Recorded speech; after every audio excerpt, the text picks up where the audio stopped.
The trade deadline shook up rosters around the league, which creates a ton of pickup opportunities. We'll share our favorites here on the RotoWire Fantasy Baseball podcast right after this.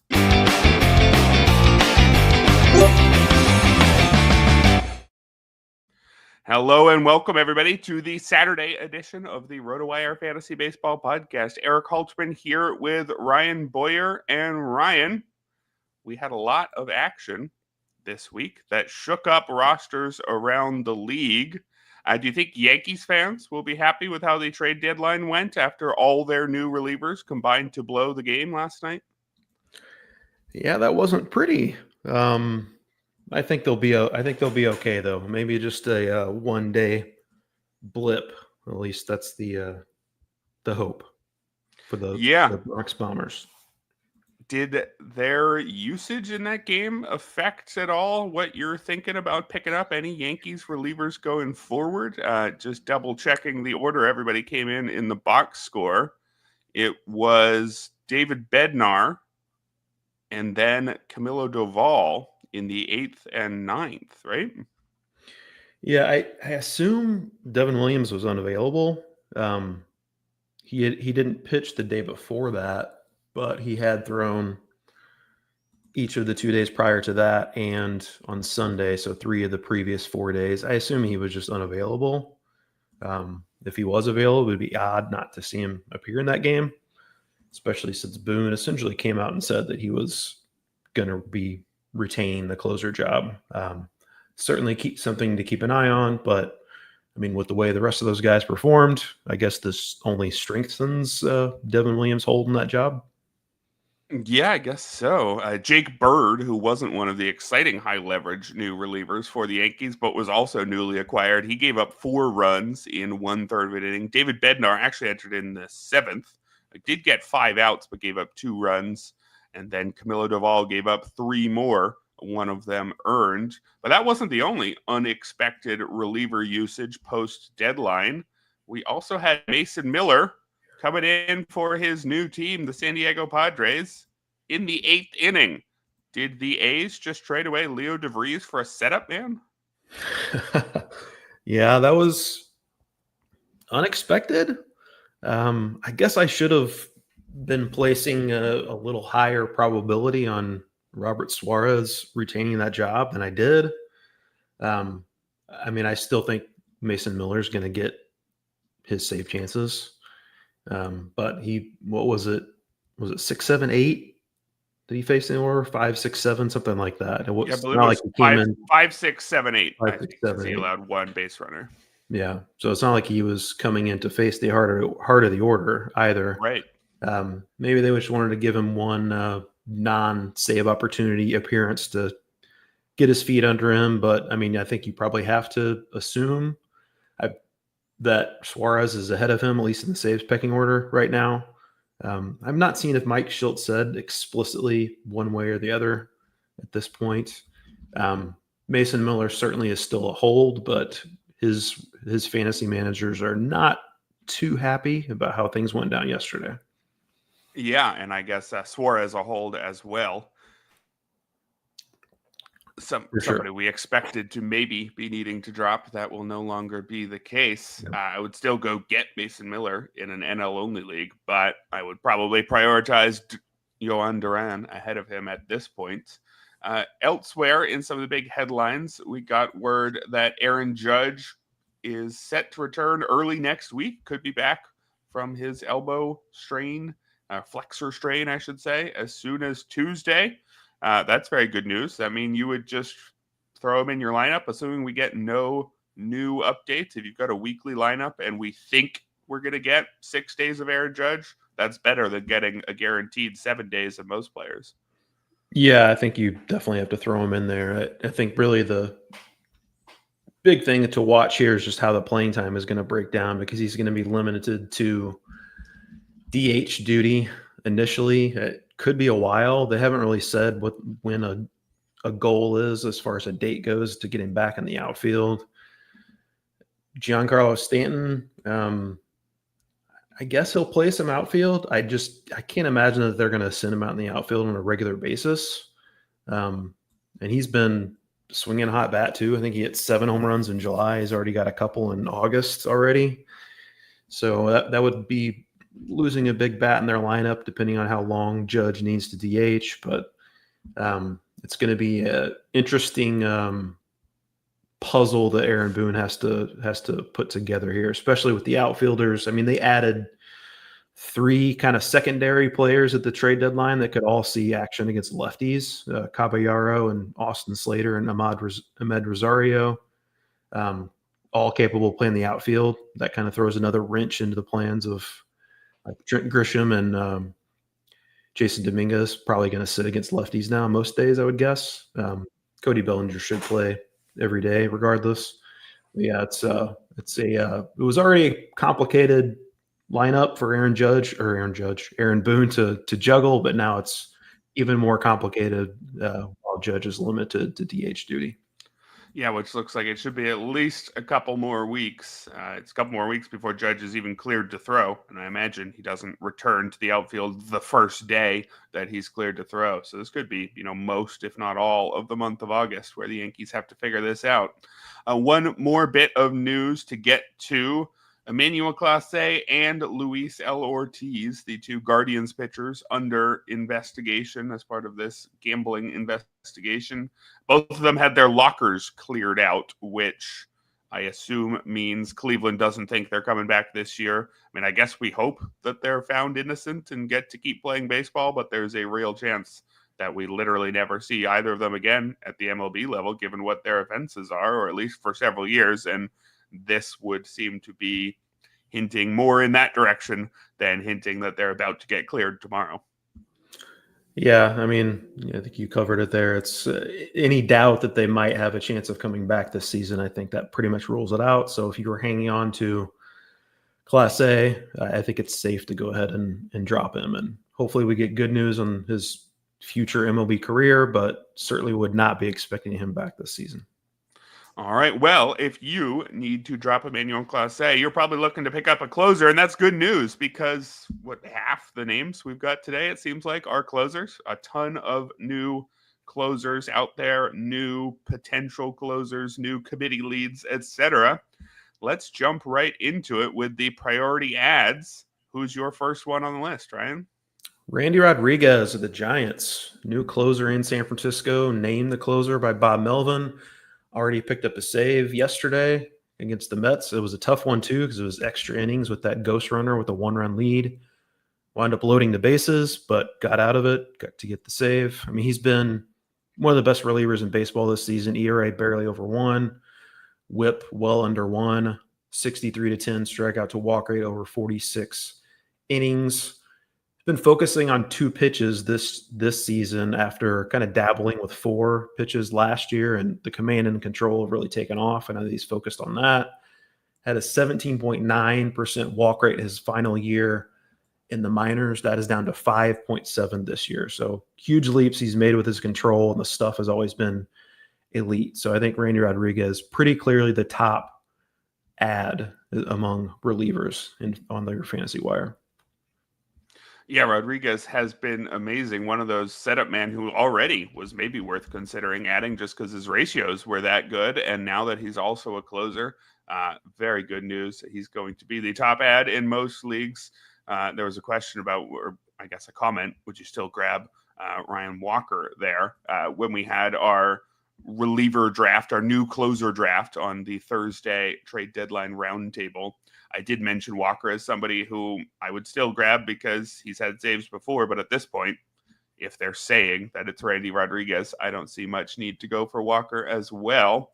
So instead, my next priority ad here is going to be Corbin Martin, who looks like he's the closer. We don't have the same confirmation in Baltimore as we did in San Francisco, but he did get a save Tuesday, and crucially, the Orioles traded basically everybody who isn't Felix Bautista, and Bautista is out for a long time with shoulder issues. And given the way the Orioles season is going, are they even going to be motivated to bring him back late in the year if he's not fully 100%? I'm not sure. Orioles got rid of what was it? Andrew Kittredge. They got rid of Gregory Soto. They got rid of Seranthony Dominguez. Brian Baker as well. So basically relievers 2 through 5 are all gone. And Corbin Martin seems to be the guy ahead of, say, Yennier Cano, who actually was even sent back down to minors briefly earlier this season. This is not the Yennier Cano of a couple years ago. I guess you'd hope it's not the Corbin Martin of a couple years ago either, because before this season, his last big league time came back in 2022. He did pretty much nothing of note. 57 and 2/3 innings from 2019 to 2022 with a 6.71 ERA. We have 7.1 innings of 1.23 ERA ball from Martin this season, a 32% strikeout rate. I wouldn't bet on him closing on many teams, but given his recent usage and the complete lack of anybody in the Orioles bullpen, it looks like Corbin Martin is going to be the guy to pick up. You got more relievers for us? Yeah, speaking of no competition, Dennis Santana really has no competition right now in the Pirates bullpen. After David Bednar was dealt, somewhat surprisingly, Santana stayed put, but that's great news for his fantasy value. Unfortunately, he had about as ugly of a first performance as a closer on Friday in Colorado. Technically not a blown save because he came in with a 4-run lead, but came in, struck out the first batter. Then it went home run, walk, triple, single, walk-off home run. So in a 17-16 game in Colorado, one of those kind of throwback games of Colorado with the what is it? Baker Street Bombers? Blake Street Bombers? Blake Street. I believe. Blake Street Bombers, yeah. Very high-scoring game in Colorado last night. But Santana's been great, prior to that. Since arriving with Pittsburgh last season, 2.37 ERA, 0.92 WHIP, 89 to 22 strikeout to walk rate over 91 innings with Pittsburgh. Strikeouts have been down this season, but walks have also been way down with Santana. I think he's just kind of found that happy medium between missing bats and control, and obviously it's worked. And there really isn't much left in that Pittsburgh bullpen, so I think he's got a clear hold on that job. Yeah, he was somebody who I was saying wasn't one of the top stashes before the deadline because it seemed very clear that he was going to get traded. Why wasn't he traded? I don't know, but that does make him one of the more obvious last 2 months closers out there. I am going to grab somebody who I actually put down in the deep league pitcher ads yesterday and replace my next guy here with Cole Sands, who has been more or less confirmed, it seems, as the closer. Reporting says manager Rocco Baldelli told Sands and Justin Topa to be prepared for late inning high leverage roles. It seems like Sands is going to be the guy here in Minnesota. Another team who traded everybody, not just Johan Duran to the Phillies. Griffin Jacks is gone. Louis Varland's gone. Danny Colome is gone. I think one other that I'm forgetting as well. When you clear out 4 or 5 of your top high leverage relievers, you're left with a guy like Cole Sands, who has a 4.02 ERA and a 19% strikeout rate as your top closing option. Can't say I'm too excited about it, but he's been a competent pitcher. He avoids walks, gets ground balls. Not somebody who belongs in the 9th inning when all is going well, but all is not going well in Minnesota right now. And with reports saying he's the guy, I think we can pick him up as if he's the guy. That other guy who was mentioned, Justin Topa, has a stat line that's almost identical. I said Sands has a 4.02 ERA. Well, Topa's at 4.03. So Sands is clearly a better pitcher. Both of them have a 19% strikeout rate and a 6% walk rate. And actually, both of them have a 46% ground ball rate. They're the same guy. So if this ends up going to Topa instead, fine. But it seems like the winds are blowing in Cole Sands' direction. So go grab Cole Sands if you need some saves that come with pretty unremarkable ratios. Yep, I got another reliever for you. I'm going to go with Jojo Romero of the Cardinals, looking like the top option for saves in that bullpen post Ryan Helsley. Oliver Marmol kind of gave the impression that they would go more committee. That could very well be the case, but I think Romero's at the top of the heap there. Got off to a poor start this season, but then he made a mechanical tweak and unlocked more velocity. And he's been awesome since May 1st. Just one earned run allowed since May 1st. 28-8 strikeout to walk rate over 25 innings. He also closed for a stretch in 2023 when Ryan Helsley was hurt. So he's got a little bit of closing experience. Better against lefties, a left-handed pitcher. That can kind of work against you as far as saves goes, but he's fine against righties as well. So I don't think he's necessarily held back by a splits concern. Not an elite strikeout guy, but he is an elite ground ball guy. So keep the ball on the ground, throw strikes, and got a good defense behind him. So I think Jojo Romero is the guy to target in that bullpen. Would you also pick up Riley O'Brien or Gordon Graceffo or Kyle Leahy, who was mentioned in the chat here, in deeper leagues? I mean, Romero, the top of your list, but if you're creating that waterfall, are those guys worth a shot as well? Yeah, I think they are, especially in deeper formats. Riley O'Brien's my favorite of that group. I would put a claim on him in deeper leagues. All right, moving on. I've got one more pitcher, not a reliever for you, and that is going to be Michael Sarroa, who has just moved to the Cubs. We've mentioned him a couple times throughout the year. Sarroa, well, do you think that he deserves his 3.33 xERA and his 3.61 SIERA, or do you think he deserves his 4.87 ERA? That's basically the question. And putting him on here is a bet that Sarroa, now that he gets to pitch in front of a strong defense in Chicago, the Nationals didn't necessarily have the strongest up-the-middle defense there. CJ Abrams, Luis Garcia, not the strongest middle infield defensive pairing. Sarroa with better defense behind him, if he pitches towards those ERA estimators with more chances of wins as well on a very good Cubs team. He only won 3 of his 16 starts with the Nationals. I think this could be a pretty interesting one. Granted, I think there's some worries about his velocity dipping the last couple starts, which pairs with worries about his workload. He missed some time with injury, yes, last season, and also spent a lot of the year in the bullpen. He's actually recorded 2 more outs this year than he did last year, so he's already maybe bumping up on some innings limits. I wouldn't be terribly surprised if he moves back to the bullpen late in the year and preparing to use him there in the playoffs, because he was actually a shutdown reliever, incredibly high strikeout rates last season. So that's still a possibility.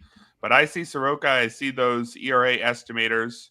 It's a career best 25% strikeout rate to go the 7% walk rate. I mean, that should work for most pitchers. I think his ERA is going to come down. And hey, the whip's very good already, 113. I think there's still a good pitcher here in Sarroa, and I think that move to a team that should give him better defense and better winning chances should really help. Should we move on to some priority hitters? Yeah, Sarroa, I would say more excited a month ago to add him, but that velocity dip is a little concerning, especially when combined with the workload, as you mentioned. But hopefully the Cubs can figure that out with him and he can get that velocity back. Because a month ago, I was pretty excited to add him, and I'm still am to some degree. Kobe Mayo, going to be my first hitter recommendation. Orioles really have no excuse not to play him every day at this point. Ryan O'Hearn, Ramon Urias no longer around, and Mayo is getting more playing time lately and off to a good start in the second half. 1038 OPS, a couple home runs. Also has more walks than strikeouts since the All-Star break. Strikeouts are down, walks are up, got a solid barrel rate of 10.3%. Camden's also been playing hitter-friendly again since they readjusted the adjustment of the wall and the fence, and moving it in, moving it down.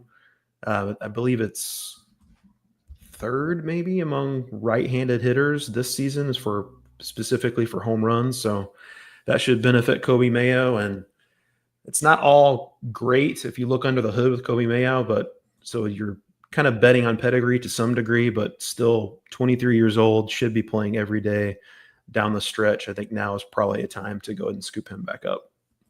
Yeah, I've liked Kobe Mayo many times throughout the last couple of years and have been burned by him so far. I got to make sure I'm not so turned off by those past experiences that I ignore a potentially useful corner infielder down the stretch here. I've got an outfielder for you, and I wanted to put Harrison Bader in this spot. I figured his move to a hitter-friendly park in Philadelphia could be pretty nice, except then he sat in his first game as a Philly against a right-hander, and reports are suggesting that at least for the first week or so, he's going to be a short side platoon option. Phillies fans wanted Max Kepler to go at the deadline. He wasn't really going to be traded, but they wanted him just off the roster. He has not done much to earn that large side platoon role in left field. So the hope was that Bader was being brought in to be an everyday outfielder. That doesn't seem to be the case.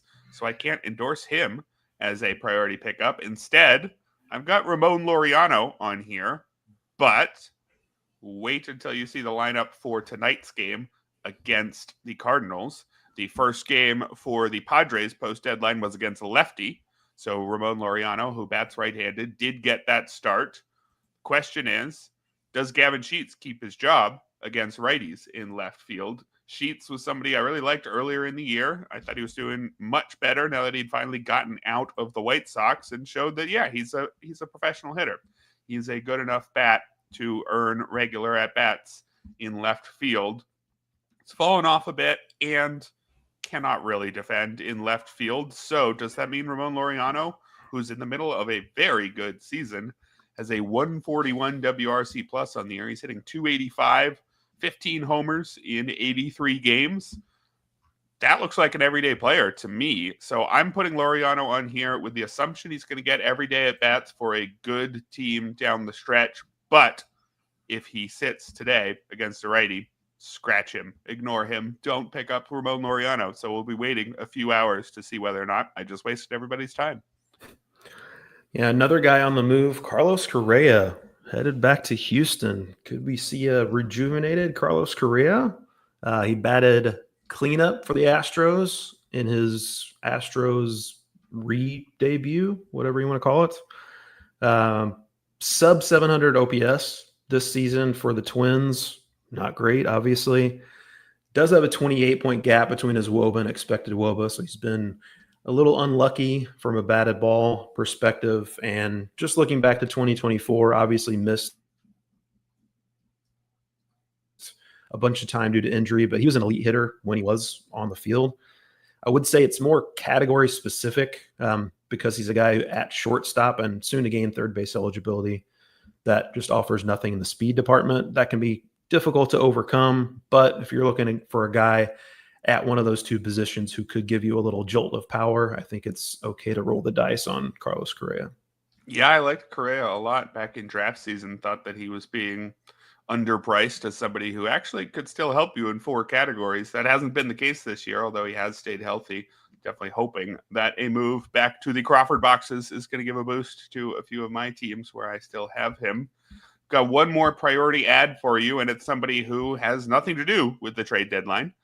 That is Warming Bernabel, who is heating up for the Rockies. This is a 23-year-old who was not a premium prospect, not a complete non-prospect either, but somebody who made a lot of contact, especially this season in the minors, a 12% strikeout rate in half a season at AAA, only 8 homers in 75 games, so don't necessarily expect big pop, although he does have 3 homers in his first 6 games with the Rockies. Only an 8% strikeout rate in those 6 games as well. He's not going to keep posting a 1480 OPS or anything like that, but give me any Rocky with everyday playing time, especially if they put the ball in play this much. This is the thing I've talked about a few times. The Rockies park accentuates batting average more than it helps homers because they gave such a huge outfield. Otherwise, the homers would just be ridiculous. So you want guys who can put the ball regularly into that huge outfield and make the outfielders go chase it down.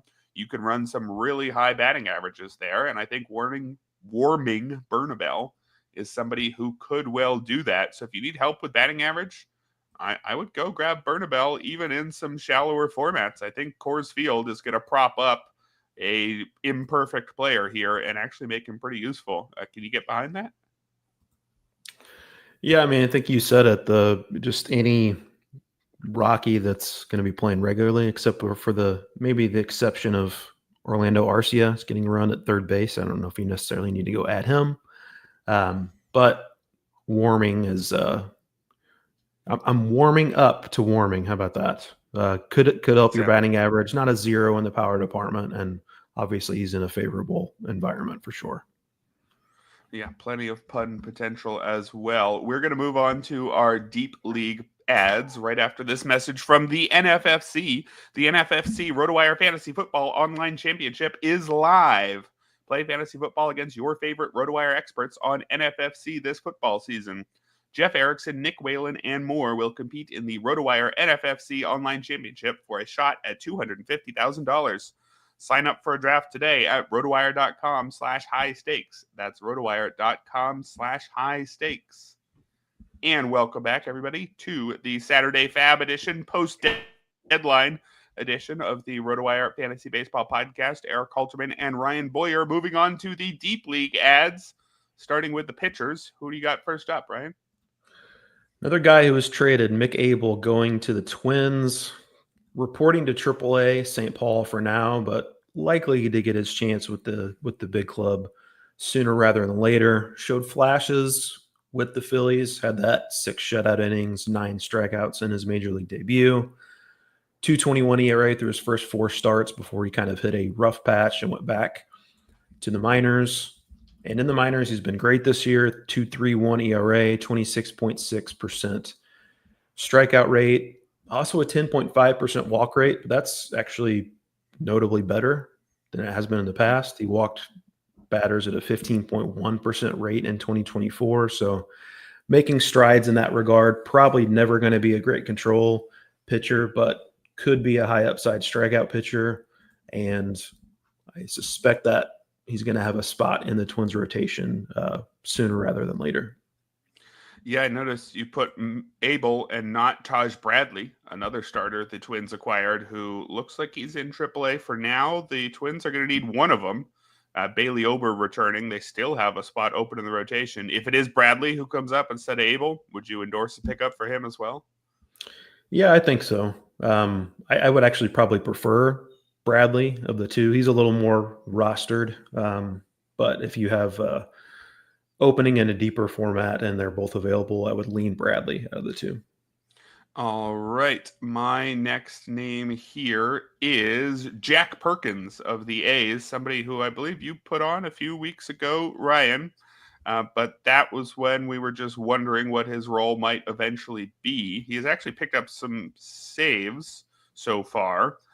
They were multi-inning saves. The first 2 were the 3-inning saves, which are a different category of save entirely. But he did pick up a 2-inning save just a few days ago. The A's, of course, have a hole at the back of their bullpen with Mason Miller, now a setup man, apparently, in San Diego.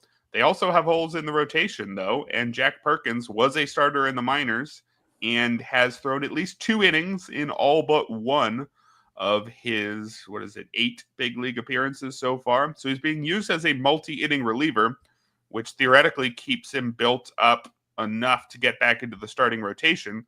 I don't know which direction Perkins will go here, but either of them would be good. This is the guy who has a 2.75 ERA and 0.92 whip through 19 2/3 so far. 25% strikeout rate is good. 9% walk rate isn't that bad. And a 50% ground ball rate is quite strong. If you look at his 9 AAA starts this year, he had a 38% strikeout rate. So really good bat missing stuff for Jack Perkins, which could mean he fits in naturally as the closer there in Sacramento. I think I would be picking him up hoping that he closes, because a starter in Sacramento who's not yet a proven arm, how many of his home starts am I going to use him in? I'm not sure, but I think he could be the A's closer down the stretch. Yeah, and it seems like a good probability that he's one of the two, either going to be the closer or in the rotation. And he's worth a pickup for either scenario, but agree with you that if looks like he's going to be in line for saves, that would be preferred. Ryan Bergert headed to the Royals at the trade deadline. Going to make his Royals debut on Monday against the Red Sox. Looks like he might get 2 starts next week, depending on when Michael Rinzen comes back. Acquitted himself well during his time with the Padres at the major league level. 2.78 ERA, 34 to 18 strikeout to walk rate over 35 and 2/3 innings. That was over 7 starts and 4 relief appearances. Put up a 25.8% strikeout rate during his time in the minors. Pretty talented guy. He's going to get a shot in the Royals rotation. The Royals ballpark is more hitter friendly than its reputation is, but still not a bad place to be for Ryan Berger getting his shot, and he does have some upside. Yeah, the Royals also acquired Stephen Kolek from the Padres. Doesn't look like he's going to be in the rotation yet. They also acquired Bailey Falter. Any interest in Bailey Falter too? While we're on new Royals starters. AL only, sure. Yeah. Beyond that, not really. I think that sounds about right. Just doesn't miss enough bats. His ERA estimator is far worse than his ERA, which already isn't anything special. I'm going to give you another reliever. This is a guy who I initially had written down in the priority ads section, but it doesn't seem entirely clear that Jose Ferrer is going to be the next man up in the Washington bullpen. He is a lefty, which is a point against him, but he still could be the man to replace Kyle Finnegan. Ferrer not having a great season on the surface, a 4.78 ERA, but somebody who has posted better numbers in the past. His underlying numbers, I think, are better as well. His Sierra, for example, all the way down at 299. It's not thanks to elite strikeout stuff, just a 20% strikeout rate, but doesn't walk anybody, a 5% walk rate for Jose Ferrer, and keeps the ball on the ground at a 61% clip. This looks like a setup man, I think, for most teams, but the other competition for saves in Washington, Cole Henry, Zach Britsky, you could pick up either of those guys too in a deeper league. They're all getting mentioned as possible closers. The hope here is that the Nationals keep doing what they were doing with Kyle Finnegan and just giving one guy all the saves. It was a bit unusual that Finnegan had such a firm grip on the role, given that he wasn't that great of a pitcher, but the Nationals really seem to want a dedicated closer. So I'd look at Jose Ferrer, but also maybe Cole Henry and also maybe Zach Brixey. If one of them gets the job, they might just have it for good the rest of the way. You got one more pitcher for us? Yeah, just mention really quick too. If you're digging really deep, keep an eye on Clayton Beeter as well. He went over to the Nationals in the Ahmed Rosario trade. Currently at AAA, but he's got a big arm. He's now moved to the bullpen, so I could see him getting a shot at the back end of the bullpen at some point. Try not to laugh at my next recommendation. Miles Michaelis suddenly looks like a different pitcher the last couple starts. Made a mechanical tweak and has seen his velocity go way up the last 2 starts, gone from 92 to 95 with his four-seamer, throwing 90-mile-an-hour sliders right now. And velocity was up on all of his pitches, not just those 2 offerings. And just 2 runs, 6-0 strikeout to walk rate over 11 innings in those last 2 starts. And the good news is that velocity bump has not affected his control. That's basically the only thing Miles Michaelis has been good at, is just pounding the strike zone. And he hasn't walked anybody over those 2 starts with the bump up in velocity. Next start is at the Dodgers. No way I'm using him there. But then he is lined up to get the Rockies at home. I would be willing to stream him in that setup. Just something to keep an eye on. If he does retain that velocity bump, he could become at least streamer worthy. All right. Quick bonus. Deep league pitcher Nestor Cortez, about to return from injury, has been moved to the Padres, a much more pitcher-friendly park. Don't exactly trust him, but if he's healthy, apparently, and he's got a nice park to pitch in, I could go for Nestor Cortez, or even JP Sears, actually, who moved over from Oakland. But we're going to move to the deep league hitters, and I know, Ryan, you're about to have to go. And to make sure listeners don't think this is Ryan's fault, I tried to take a short nap to shake off a cold this morning and ended up taking a long nap. And so we are a little bit late here. Ryan, how about I just let you give both of your deep league hitters and then say goodbye to everybody, and I will close the show on my own. Sounds like a plan. Yeah, we had Jacob Marcy mention on the chat earlier, and he's my first hitter recommendation. He went from the Padres to the Marlins in the Luis Arraez trade. 51 steals last year in the minors, 47 more this year to go along with 14 home runs and an OPS over 800. Started in center field Friday in his major league debut, had a double and 3 walks. Career 16.6% walk rate at the minor league level. Always has drawn a ton of walks. Don't know what the batting average is going to look like. It's probably not going to be great, but he draws a bunch of walks. He steals a lot of bases, and he should play regularly, especially with Jesus Sanchez now in Houston. Going to go more of a power guy with my other recommendation. It's Tyler Locklear, also now finding himself getting a regular opportunity. Started at first base, batted 5th in his Diamondbacks debut on Friday. Awesome year this year at AAA Tacoma, 316, 401, 542, 19 home runs, 18 stolen bases. Wouldn't expect any more, anything really from the stolen base perspective. He's not a great runner, but perhaps not a total zero in that regard. If he can just he can have a good timing in that regard, but it's more of a power recommendation, and he's already hitting towards the middle of that Diamondbacks lineup. Lots of strikeouts so far at the major league level, but that was not really a huge concern in the minors. And Chase Field, currently number 2 behind Coors Field in park factors for right-handed batters over the last 3 seasons. So that should also benefit Tyler Locklear. And I'll hand it over to Erik. And you guys, be good. All right. Bye, Ryan. I will have a lonely end to the show here. We will see you next week. I like those Tyler Locklear and Jacob Marcy ads there. Got a couple more deep league hitters for you all.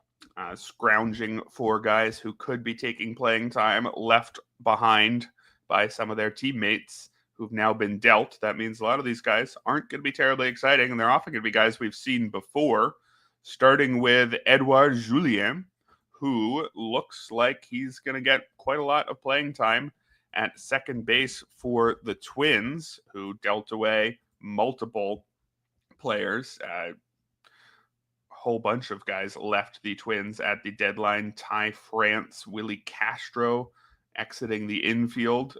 So should be more playing time for Julian, should be more playing time for Brooks Lee. Of course, Carlos Correa left this infield as well. Julian is the guy we currently have top on the depth chart at second base, although I'd imagine it's only the large side of a platoon here. Got to remember 2 years ago, Edoir Julian was really quite good. As a rookie, 16 homers in 109 games, an 839 OPS. He struck out way too much, 31% of the time, but he had a 13% barrel rate, which was good enough to make up for it. In 30 games this year, the strikeouts and barrel numbers are actually pretty similar for Julian. A 29% strikeout rate, that's a slight improvement. An 11% barrel rate is a slight downturn there, but still similar profile where you figure, does this guy have enough power? Does he have enough on-base ability? The walk rate, even this year, still 10% is quite strong. If he's going to get on base, he should score some runs. He can even run a little bit, not a ton, but he does have 9 career steals. Had 6 in 94 games last year. Edoir Julian in the minors as well this year. Continued to hit well, an 879 OPS in 70 games, 11 homers, strikeout rate of 27%, which is, again, not good, but at least not in the 30s. This is a flawed player, but it's a guy with some real strengths as well. If you get on base as often as he does, I'm hoping that an extended run here for Edoir Julian, we finally see him emerge as a solid regular who can help you out in a few categories. The next guy up here is an outfielder, and another one we've seen before and haven't been very excited by. That's Dylan Carlson, who was the one who was picking up playing time in center field whenever Cedric Mullins was sitting. Now Cedric Mullins is a Met, so Dylan Carlson seems like he's the starter. He only really was just recalled by the Orioles in late July. And I don't have a lot good to say about his performance, unfortunately, this year. A 612 OPS. It's really just the regular playing time and the fact that he has some power, some speed. I wish I was more excited about Dylan Carlson. We remember the player he used to be back in 2021. He had 18 homers, a 266 average. There should still be something here for Dylan Carlson. 26 years old. We're getting a little bit past the time where we think the full breakout is ever going to arrive, but you get a player who's supposed to have some talent, going to get the chance to play probably every day or close to it with no Cedric Mullins, no Ramon Laureano as well. Looks like they could go with Cowser, Carlson, and O'Neill in the outfield most days. I mean, the other names on this outfield depth chart is Jordan Adams, Jeremiah Jackson, Terran Vavra maybe working in the outfield corners. I mean, there's a ton of playing time here for Dylan Carlson, who still does do some things right. Again, wish it was more of a ringing endorsement, but that's what we've got for now. And finally, one more deep league hitter for you. That is Heriberto Hernandez of the Miami Marlins. Looks like he could be one to benefit from Jesus Sanchez's exit. Heriberto Hernandez is a right-handed batter, so it's possible the Marlins put him on the short side of a platoon with somebody else. He had been filling a short side platoon role before, but in 39 games so far, 5 homers, a 299 average. Now, I wouldn't trust that average to stick around for Hernandez, and unfortunately, as Dave McDonald mentions in the chat, he is sitting today versus a righty, so he may not be the guy. But if he's starting against another righty soon, there could still be something here. He hits the ball very hard, a 12% barrel rate so far. 28% strikeout rate is a little high. There's enough here that if the playing time is here, though, you could get a power first outfielder. The outfield today, though, is Kyle Stowers, Jacob Marcy, and Dane Myers. So keep an eye on this one. Somebody with some real power who I'm hoping is going to get the opportunity here, but the playing time has to be there. But that's going to do it for today's show. Sorry for a little bit of a quicker one here. We had a exciting 5-man show on Thursday that I'd recommend you check out. A roundtable, trade deadline roundtable. Me and Ryan were joined by Todd Zola and James Anderson and Jeff Erickson, covering all the biggest news of the trade deadline. That's going to do it for today's show. Thank you to our sponsor, the NFFC, and Jeff and Scott will be back tomorrow going over everybody they picked up here on the RotoWire Fantasy Baseball Podcast.